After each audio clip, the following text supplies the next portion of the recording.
ನಿರ್ಮಾಣ ಆಗಿರ್ತಕ್ಕಂಥದ್ದು. ಸೊ ಇದರಲ್ಲಿ ಈ ಕಲ್ಯಾಣ ಮಂಟಪ ಏನಂದರೆ ಈ ಮ್ಯಾರೇಜ್ ಫಂಕ್ಷನ್ಸ್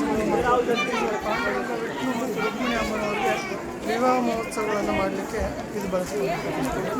ಸೊ ಸಂಗೀತ ಮಂಟಪ ಅಂದರೆ ಇದು ಮ್ಯೂಸಿಕಲ್ ಇನ್ಸ್ಟ್ರೂಮೆಂಟ್ ಮಂಟಪ. ಈಗ ನಾವು ಯಾವುದಾದ್ರೂ ಮ್ಯೂಸಿಕಲ್ ಫಂಕ್ಷನ್ಗೆ ಹೋದರೆ ಎಲ್ಲ ಥರದ ವಾದ್ಯಗಳನ್ನು ಯೂಸ್ ಮಾಡ್ತೀವಲ್ವ. ಬಟ್ ಇಲ್ಲಿ ಸೊ ಕೃಷ್ಣದೇವರ ಯಾವ ರೀತಿ ಒಂದು ಸಂಗೀತ ಮಂಟಪ ಅಂದರೆ ಸೊ ಟೋಟಲಿ 56 ಕಂಬಗಳಿದೆ.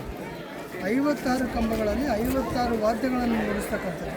ಸೊ ಒಂದೊಂದು ಪಿಲ್ಲರ್ ಹತ್ರ ಒಬ್ಬೊಬ್ಬ ವ್ಯಕ್ತಿ ನಿಂತ್ಕೊಂಡ್ಬಿಟ್ಟು ಸೊ ಗಂಧದ ಕಟ್ಟಿಗೆ ಮೇಲೆ ಹತ್ತಿ ಸುಟ್ಬಿಟ್ಟು ಅದ್ರ ಮೇಲೆ ಬಟ್ಟೆಯಿಂದ ಅದನ್ನು ಬಾರಿಸ್ತಾ ಇದ್ದೀವಿ.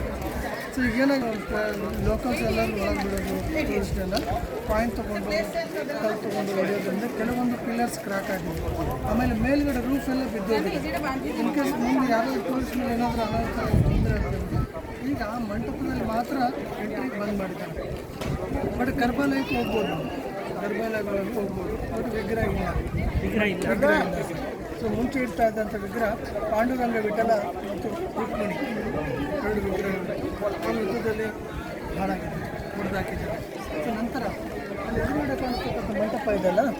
ಸೊ ದೇವಸ್ಥಾನಕ್ಕೆ ಬಂದಂಥ ಭಕ್ತಾದಿಗಳು ವಿಷ್ಣುನ ದರ್ಶನ ಆದ ನಂತರ ಒಂದು 10 ರಿಂದ 15 ನಿಮಿಷಗಳ ಕಾಲ ವಿಷ್ಣು ನಾಮಸ್ಮರಣೆ ಮಾಡ್ಕೊಳ್ತಾ ಕೀರ್ತನೆಗಳನ್ನು ಹಾಡುಗಳನ್ನು ಹಾಡ್ಕೊಳ್ತಾ ಕುಳಿತುಕೊಳ್ತಿರಂತ ಒಂದು ಮಂಟಪ ಅಲ್ಲಿರ್ತಕ್ಕಂಥದ್ದು. ಸೊ ಎರಡನೇದಾಗಿ ರಥ ಇದೆಲ್ಲ. ಸೊ ಹಂಪಿ ಅಂದ ತಕ್ಷಣ ಮೋಸ್ಟ್ ಐಕಾನ್ ಆಗಿ ತೋರಿಸ್ತಕ್ಕಂಥದ್ದು ರಥ. ಬಟ್ ಆ್ಯಕ್ಚುಲಿ ರಥ ಅಲ್ಲ ಸರ್, ಗರುಡ ಮಂಟಪ. ಸೊ ಯಾವ ರೀತಿ ಶಿವನ ಎದುರುಗಡೆ ನಂದಿ ಮಂಟಪ ಇರುತ್ತೋ ಶಿವನ ಎದುರುಗಡೆ ಗರುಡ ಸ್ತಂಭ ಇರುತ್ತಲ್ಲ. ಬಟ್ ಇಲ್ಲಿ ಕೃಷ್ಣದೇವರಾಯರು 3ನೇ ಯುದ್ಧದಲ್ಲಿ ಗೆದ್ಕೊಂಡ್ಬಂದಾಗ ಒರಿಸ್ಸಾದಿಂದ ಕೋನಾರ್ಕ ಸೂರ್ಯ ದೇವಸ್ಥಾನ ಪ್ರೊಜೆಕ್ಟ್ ಮಾಡ್ತಾರೆ. ಬಟ್ ಅದರ ರಿಪ್ಲಿಗೆ ಒಂದು ವಿಜಯೋತ್ಸವವನ್ನು ಆಚರಣೆ ಮಾಡಲಿಕ್ಕೆ ಆ ರಥದ ಮಾಡೆಲ್ ಆಗಿ ಇಲ್ಲಿ ಒಂದು ರಥದನ್ನು ಕ್ರಿಯೇಟ್ ಮಾಡಿದ್ದಾರೆ.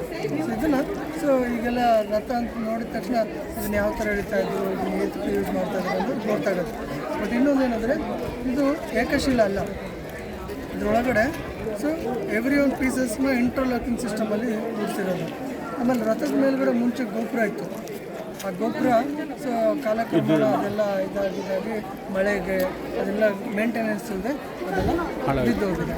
ಸೊ ಮುಂಚೆ ಹಳೆಯ ಫೋಟೋಗ್ರಫಿ ಇದೆ ಸರ್, 1856ನಲ್ಲಿ ಬ್ರಿಟಿಷ್ ಫೋಟೋ ತೆಗೆದಿರೋದ್ರಲ್ಲಿ ಈಗಲೂ ಗೋಪುರ ಇದೆ ಅದರ ಪಿಕ್ಚರಲ್ಲಿ.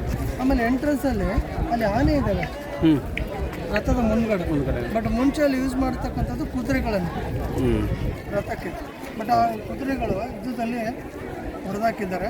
ಬಟ್ ಡಿಪಾರ್ಟ್ಮೆಂಟು ಆಚೆ ಡಿಗ್ ಮಾಡೋ ಟೈಮಲ್ಲಿ ಅಗಿಯೋ ಟೈಮಲ್ಲಿ ಸಿಕ್ಕಿರ್ತಕ್ಕಂಥ ಆನೆಗಳನ್ನು ತೊಗೊಂಬಂದಲ್ಲಿ ಸೆಟ್ ಮಾಡಿದ್ದಾರೆ. ಸುಮ್ಮನೆ ಇಟ್ಟಿರೋದು. ಯಾಕೆಂದರೆ ನಾವು ಸ್ವಲ್ಪ ಮುಂದೆ ಹೋಗಿ ನೋಡಿದ್ರೆ ಅಲ್ಲಿ ಆನೆ ಇತ್ತು ಅಥವಾ ಕುದುರೆ ಇತ್ತು ಅನ್ನೋದು ಕನ್ಫರ್ಮೇಷನ್ ಸಿಗುತ್ತೆ ಮುಂದ್ಗಡೆ. ಆಮೇಲೆ ಆ ವೀಲ್ಸ್ ಇದೆ ನೋಡಿ ಸರ್, ವೀಲ್ಸ್ ರೊಟೇಟ್ ಆಗ್ತಾ ಇತ್ತು. ಅಂದರೆ ಒಂದೇ ಜಾಗದಲ್ಲಿ ರಥ ಇರುತ್ತೆ, ವೀಲ್ ಮಾತ್ರ ತಿರುಗಿಸ್ತಾ ಇದೆ. ಬಟ್ ಅಲ್ಲೇನಾಗಿದೆ ಹಿಂದ್ಗಡೆ ನೋಡಿ ಒಂದೇ ವೀಲು ತಿರುಗಿಸ್ತಾ ಅದು ಪೂರ್ತಿ ಸೌದಿದೆ. ಆಮೇಲೆ ಮುಂದ್ಗಡೆ ನೋಡಿ ಇಂಟರ್ಲಾಕಿಂಗ್ ಇದೆ ವೀಲ್ಗೆ, ಬ್ಯಾಕ್ ಸೈಡ್ ಕಟ್ ಆಗಿದೆ. ಸೊ ಇನ್ ಕೇಸ್ ಇದು ಹೀಗೆ ಕಂಟಿನ್ಯೂ ಆದರೆ ಫ್ಯೂಚರ್ಲಿ ವೀಲ್ ಆಚೆ ಬಂದ್ಬಿಡುತ್ತೆ ಅಂತ ಹೇಳ್ಬಿಟ್ಟು ಸಿಮೆಂಟ್ ಹಾಕಿ ಕೆಳಗಡೆ ಪ್ಯಾಕ್ ಮಾಡಿದ್ದಾರೆ ಇದಕ್ಕೆ. ಆಮೇಲೆ ನೀವು ಈಗ ಬರ್ತಾ ದಾರಿ ನೋಡಿದ್ರು ಬಜಾರ್ ಹೊರಗಡೆ. ಸೊ ಟೋಟಲಿ 953 ಮೀಟರ್ ಇದೆ ಬಜಾರ್ ಹೊರಗಡೆ. ಸೊ ಟೆಂಪಲ್ ಲೆಫ್ಟ್ ಸೈಡಲ್ಲಿ ವಿಜಯನಗರದಲ್ಲಿ ಸಿಗ್ತಕ್ಕಂಥ ಮುತ್ತು ರತ್ನಗಳಿಂದ ಹಿಡಿದು ಸೊ ರೇಷ್ಮೆ ಅಂತ ಎಲ್ಲ ಥರದ ಬಟ್ಟೆಗಳನ್ನು ಮಾರಾಟ ಮಾಡಿದ್ರು. ಮೇನ್ ಬಜಾರ್ ಏನಿದೆ ಅದು ಕುದುರೆ ವ್ಯಾಪಾರ.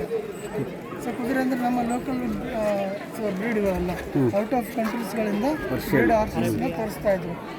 Persians, Bengalians, Arabia, Portuguese, Chinese ಎಲ್ಲ ಥರದ ಕುದುರೆಗಳನ್ನು ತೊಗೊಂಬಂದು. ಸೊ ವ್ಯಾಪಾರ ಯಾವ ಥರ ನಡೀತಾ ಇತ್ತಂದರೆ ದುಡ್ಡಿನಿಂದ ಇರಲಿಲ್ಲ, ಬಾರ್ಟರ್ ಸಿಸ್ಟಮ್, ಎಕ್ಸ್ಚೇಂಜ್.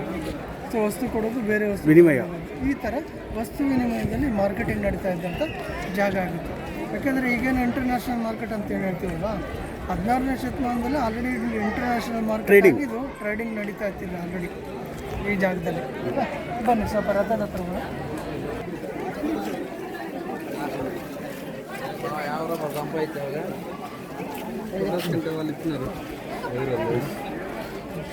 ಸರ್ ನೋಡಿ, ಆನೆ ಹಿಂದ್ಗಡೆ ಅಲ್ಲೇನು ಮೇನ್ ಫೌಂಡೇಶನ್ ಕಟ್ಟಾಗಿದೆ ನೋಡಿ, ಅದೇ ಕುದುರೆ ಕಾಲಿದೆ, ಆಮೇಲೆ ಕುದುರೆ ಟೇಲ್ ಇದೆ, ಬಾಲ. ಅದು ಕನ್ಫರ್ಮ್ ಆಗುತ್ತೆ ನಮಗೆ ಅಲ್ಲಿ ಕುದುರೆಗಳಿಗೆ ಬಳಸಿದ್ರು ಅನ್ನೋದು. ಆಮೇಲೆ ಇದು ನೋಡ್ಬೋದು, ಅದು ಸಿಂಗಲ್ ಸ್ಟೋನ್ ಅಲ್ಲ, ಎವ್ರಿ ಪೀಸ್ಗೂ ನಮಗೆ ಗ್ಯಾಪ್ ಕಾಣುತ್ತೆ ಹೌದಾ. ಅಂದರೆ ಇದು ಕನ್ಫರ್ಮ್ ಆಗುತ್ತೆ, ಇದು ಎಳಿತಕ್ಕಂಥದ್ದಲ್ಲ, ಒಂದು ಜಾಗದಲ್ಲಿ ಪರ್ಮನೆಂಟ್ ಫಿಕ್ಸ್ ಇದೆ. ಆಮೇಲೆ ರಥದೊಳಗೆ ಗರುಡ